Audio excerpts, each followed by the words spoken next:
During the Holocaust of World War II, around 11 million people were slaughtered due to Hitler falsely believing that certain races, including Jews, were inferior. The Holocaust is a historical nightmare that I hope none of us forget. But what if I told you that we are living in a modern-day Holocaust that makes the horrors of Hitler look junior varsity? This modern-day Holocaust that I speak of is abortion. According to the World Health Association, yearly, worldwide, around 73 million abortions occur, easily surpassing the 11 million deaths of the Holocaust. Many people disagree with the concept of abortion being immoral and no different than murder, but that's exactly what it is. According to Stephen Andrew Jacobs, overall, 95% of all biologists affirmed the biological view that a human's life begins at fertilization. According to data from Oxford Languages, killing is an act of causing death, especially deliberately, and the definition of murder is the unlawful premeditated killing of one human being by another.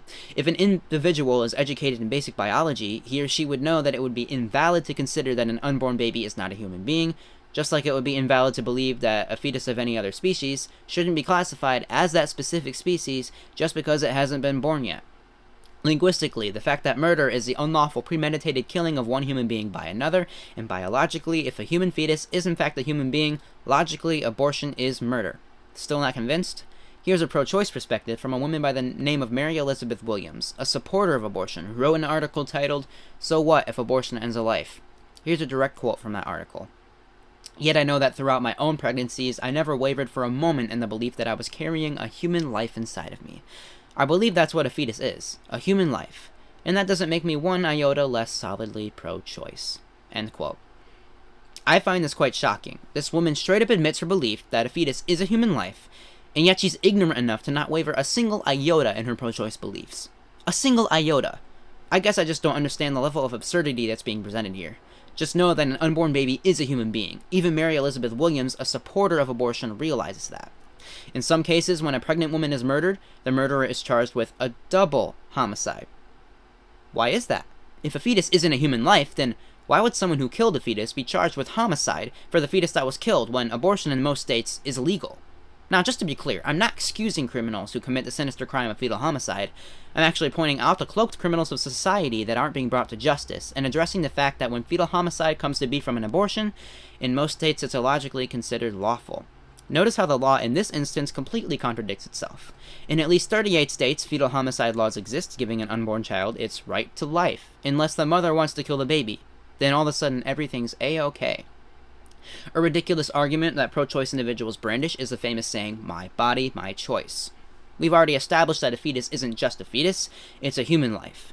And yeah, the baby is inside the mother's body, she's a steward of the child that she's been given, but it's not her body. Depending on what developmental stage the baby is at, it has its own set of organs, its own heartbeat, its own genetic coding, it has its own body. Just because the baby is inside of the mother and is codependent upon her for survival does not make it her body.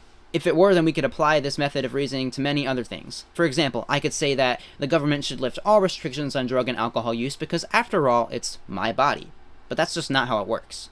Many women get abortions for complications, such as not being financially or emotionally ready, simply being an unplanned pregnancy, or maybe something horrible like rape was involved. But these circumstances very rarely have to result in abortion.